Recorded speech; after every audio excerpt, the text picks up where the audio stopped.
Dear Kate Brown, for the love of others, story of Jonathan's death and his father, King Saul, ended in this.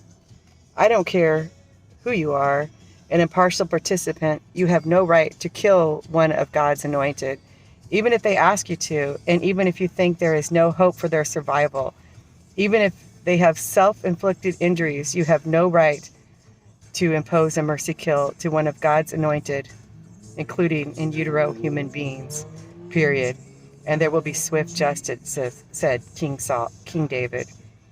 2 Samuel 1:1, David hears of Saul's death. 2 Samuel 1:1. After the death of Saul, David returned from defeating the Amalekites and stayed in Ziklag 2 days. On the third day, a man arrived from Saul's camp with his clothes torn and with dust on his head. When he came to David, he fell to the ground to pay him honor. Where have you come from? David asked him. He answered, I have escaped from the Israelite camp. What happened? David asked. Tell me.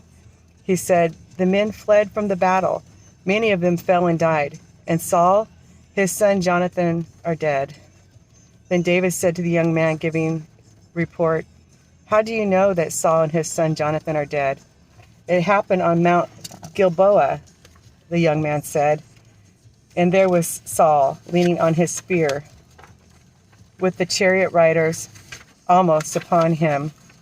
When he turned around and saw me, he called out to me, and I said, what can I do? He asked me, who are you? An Amalekite, I answered. Then he said to me, stand over me and kill me. I am in the throes of death, but I'm still alive. So I stood over him and killed him, because I knew that after he had fallen, he could not survive. And I took the crown that was on his head and the band on his arm, and have brought them here to my Lord. Then David and all the men with him took hold of their clothes and tore them. They mourned and wept and fasted till evening for Saul and his son Jonathan, and for the army of the Lord and the house of Israel, because they had fallen by the sword. David said to the young man who brought him the report, where are you from? I am the son of an alien, an Amalekite, he answered. David asked him, why were you not afraid to lift your hand to destroy the Lord's anointed?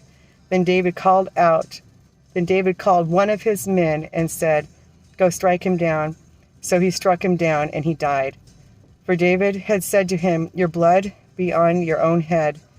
Your own mouth testified against you when you said, I killed the Lord's anointed. Concerning having any part of abortion, even, and I'd say especially the funding, have no part in it whatsoever, and let life take its course. Have no liability in the slaying of in utero human beings, no matter the origin. Have no part in the distribution of authority to kill an in utero human being, a child, in any way. Take participation away without any excuse other than it's wrong. It kills the hope and chance of life, like your mother gave you. In this Bible dictation about the death of Saul, ultimately completed by an impartial passerby, killed King Saul when he was still alive. And when you're still alive, there's hope. David saw that the alien was not grieved, like him and his army, about the news of Saul's death.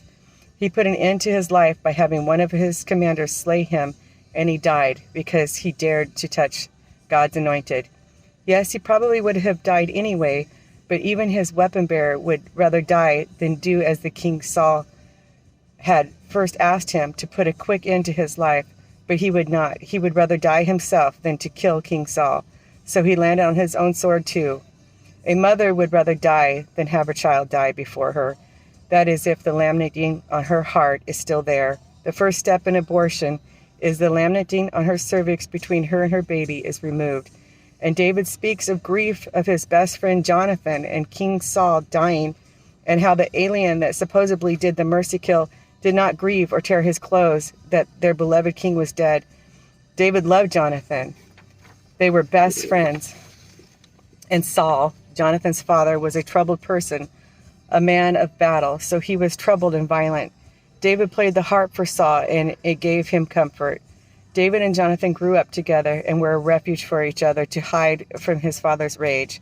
Let each be responsible for themselves on this issue, taking the blame off by not monetarily contributing to this barbaric practice. Get out of the enemy's camp immediately. And don't touch one little curly hair of the in utero human beings. Don't be part of the tiny toe tags. Do not desecrate another generation. Pull out your support, and it's wrong. Abortion goes against a doctor's oath to do no harm. Don't use your gavel like a scalpel and harm any one of these my people. The least of these my people, their moms, the poorest of poor on Oregon Health Plan. Every Right to Life agency has help for any pregnant woman. Abortion is unmedically necessary procedure and very unsafe.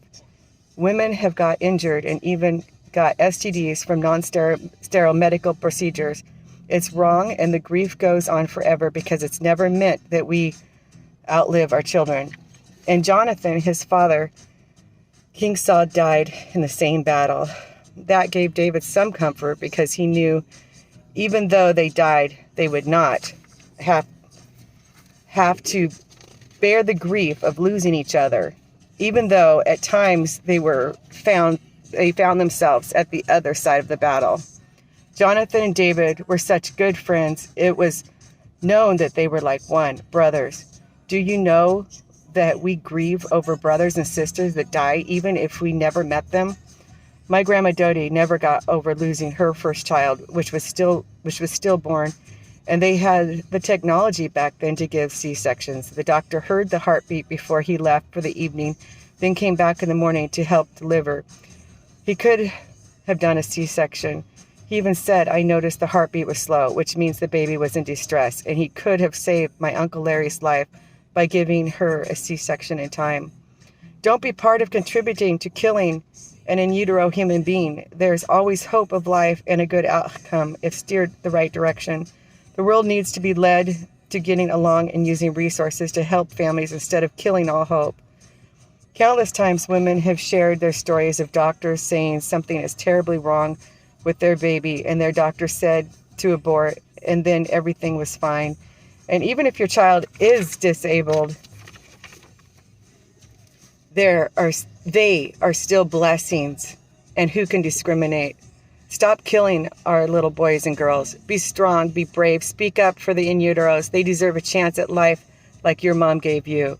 Stop contributing to the killing of in utero human beings with your funding and with your verbal support, for it goes against brotherhood, sisterhood, and definitely parenthood.